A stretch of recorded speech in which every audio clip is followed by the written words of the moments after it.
Baik, pada kesempatan ini saya akan membahas materi terkait dengan relativitas khusus. Nah, yang pertama yang harus kita lihat di sini adalah terkait dengan postulat relativitas khusus yang dikemukakan oleh Albert Einstein. Postulat yang pertama menyatakan bahwa hukum-hukum fisika dapat dinyatakan dalam persamaan yang berbentuk sama dalam semua kerangka acuan inersia. Yang kedua, bahwa kelajuan cahaya dalam ruang hampa udara adalah sama untuk semua pengamat, tidak bergantung pada gerak relatif antara pengamat dan sumber cahaya. Ini berarti bahwa kelajuan maksimum di alam semesta ini adalah kelajuan cahaya, yaitu sekitar 3 kali 10 pangkat 8 meter per sekon. Jadi sekali lagi tidak ada kecepatan atau kelajuan yang nilainya melebihi kecepatan cahaya. Nah, postulat dari konsekuensi dari postulat kedua relativitas khusus adalah besaran-besaran fisika nilainya menjadi relatif bergantung pada kerangka acuan. Nah, sekarang kita akan melihat terkait dengan kecepatan relatif sebagaimana kita ketahui pada postulat kedua bahwa kelajuan maksimum itu adalah kelajuan cahaya, maka ada efek terhadap kecepatan.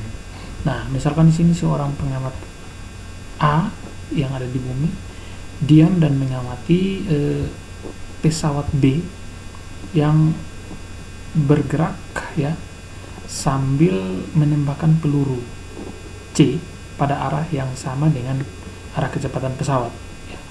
Nah, maka kecepatan peluru C menurut pengamat A ya itu seperti ini. VAC atau kecepatan peluru C menurut pengamat A itu sama dengan kecepatan pesawat B menurut pengamat A ditambah dengan kecepatan peluru C menurut pengamat di B ya, atau VAB tambah VBC dibagi 1 tambah VAC kali VBC per C kuadrat. Jadi perlu diingat VAC itu adalah kecepatan C menurut A ya, kecepatan peluru C menurut A. Lalu VBC itu adalah kecepatan peluru C menurut pengamat di B ya. Jadi untuk menurut pengamat A, kecepatan peluru C yang ditembakkan oleh pesawat B yang bergerak relatif adalah seperti rumus ini ya, seperti itu. Nah, C ini adalah simbol dari cepat lambat cahaya di ruang hampa udara. Nah, berikut kalau untuk mendapatkan kecepatan C menurut pengamat B, jadi pengamat B ini yang tadi menembakkan peluru, dia akan mendapatkan bahwa kecepatan C itu adalah ini ya, VAC kurang VAB per 1 kurang VAC kali VAB per C kuadrat. Nah, sebenarnya VBC ini sebenarnya diperoleh dari sini juga. Kalau ini selesaikan, dicari VBC nya, maka kita akan peroleh rumus ini ya, VBC sama dengan VAC kurang VAB dibagi dengan 1 kurang VAC kali VAB per C kuadrat. Jadi itu VBC ini adalah kecepatan peluru C menurut pengamat di B ya, seperti itu. Lalu kemudian ada yang namanya relativitas panjang. Nah, sebuah benda dengan panjang L0 ya akan terukur berkerut atau berkurang menjadi L bila benda dengan kerangka pengukur saling bergerak dengan kecepatan relatif V, atau secara matematis kita tuliskan L sama dengan L0 dikali akar 1 kurang V kuadrat per C kuadrat, dengan V kuadrat ini adalah kecepatan relatif antara benda yang diukur dengan pengamat. Nah, seperti itu. Jadi akan diketahui bahwa benda itu akan terukur lebih pendek atau berkerut dengan faktor ini ya. Ya, besarnya itu sebesar faktor ini, akar 1 kurang V kuadrat per C kuadrat. Lalu yang berikutnya adalah relativitas massa.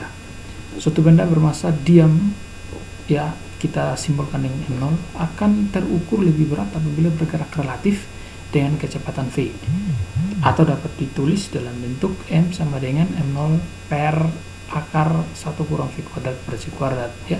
Dengan V ini adalah kecepatan relatif benda bermasa M0 tadi, ya. Jadi M0 itu masa diamnya. Ketika dia bergerak dengan kecepatan relatif tertentu, maka M-nya itu akan bertambah besar sebesar ini, ya, M0 per akar 1 kurang V kuadrat per C kuadrat. Nah, lalu yang berikutnya adalah dilatasi waktu.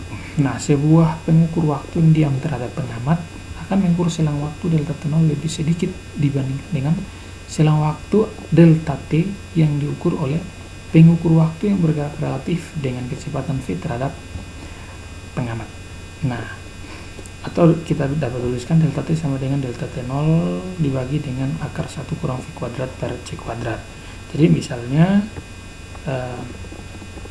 seorang pengamat yang ada di A, dia diam sedang mengamati pesawat dengan sebuah pengukur waktu.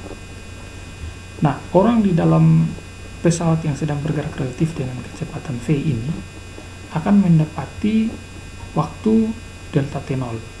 Sementara orang yang diam dan mengamati pengukur waktu yang sedang bergerak relatif ini itu mendapatkan delta T yang ternyata lebih besar dari delta T0, ya. Jadi faktornya adalah delta T0 per akar 1 kurang V kuadrat per C kuadrat. Jadi itu adalah delta T-nya atau waktu yang didapat oleh pengamat yang diam. Nah, yang mengukur menggunakan alat pengukur yang sedang bergerak dengan kecepatan relatif V. Nah, perlu catatan di sini bahwa kecepatan relatif, kalau kita berbicara tentang relativitas, nah kita sedang membicarakan suatu benda yang sedang bergerak mendekati kecepatan atau kelajuan cahaya.